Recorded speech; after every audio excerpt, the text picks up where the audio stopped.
2D এবং 3D জিওমেট্রির বিগত বছরে আনুমানিক যে প্রশ্নগুলো এসেছে সেগুলো নিয়ে আলোচনা করছিলাম।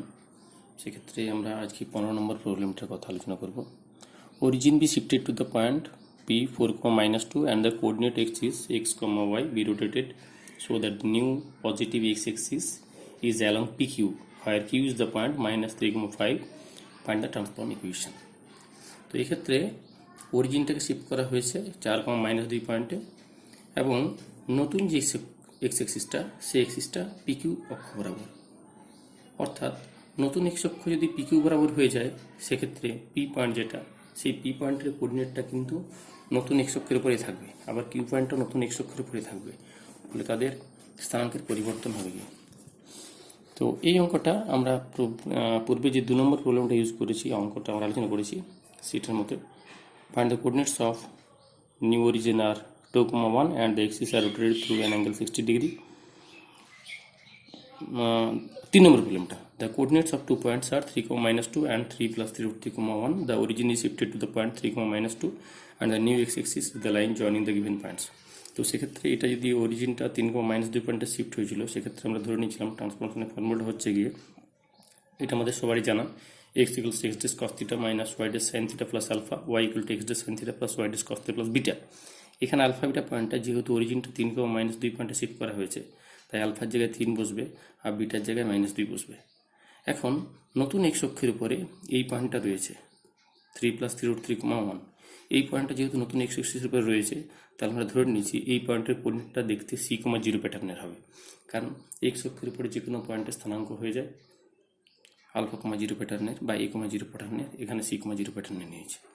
তাহলে এখানে এক্স ডেস্টের মান হবে c, ওয়াই ডেস্টের মান হবে 0, আর এটা ওল্ড কোঅর্ডিনেট, এক্স এর মান হচ্ছে 3 + 3√3, ওয়াই এর মান হচ্ছে 1। সেটা এখান থেকে আমরা বসিয়ে দিলে থিটার মানটা পেয়ে যাচ্ছি। থিটার মান পেয়ে গেলে আমরা ট্রান্সফরমেশনের ফর্মুলাটা পেয়ে যাব।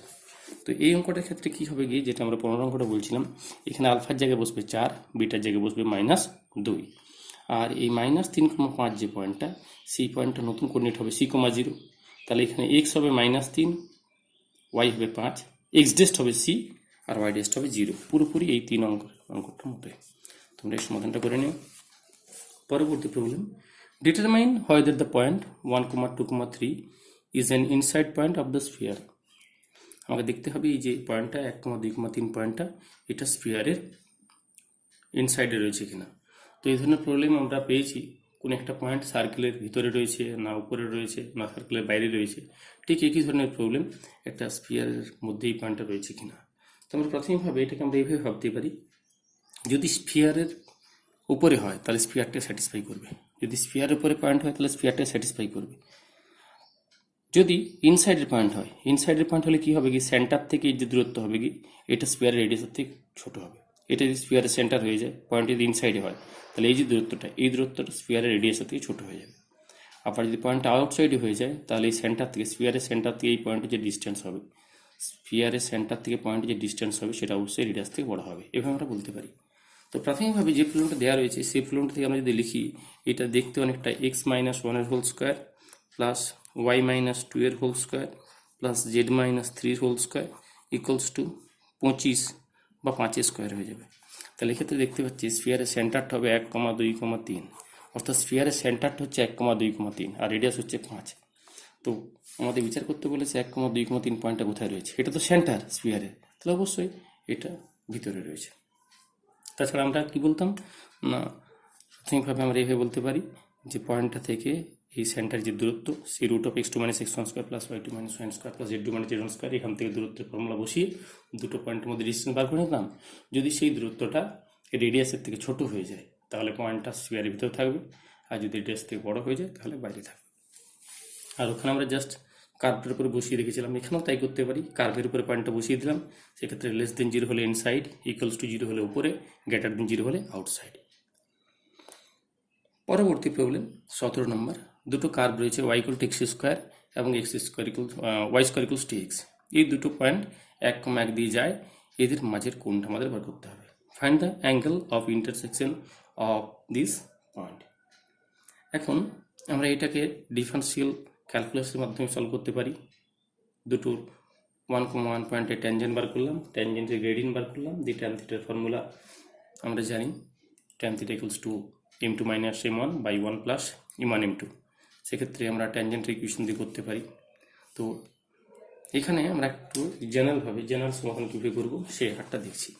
একই রকমের প্রবলেমটা একটা আমরা সাধারণ রূপ হিসাবে ধরে নিচ্ছি।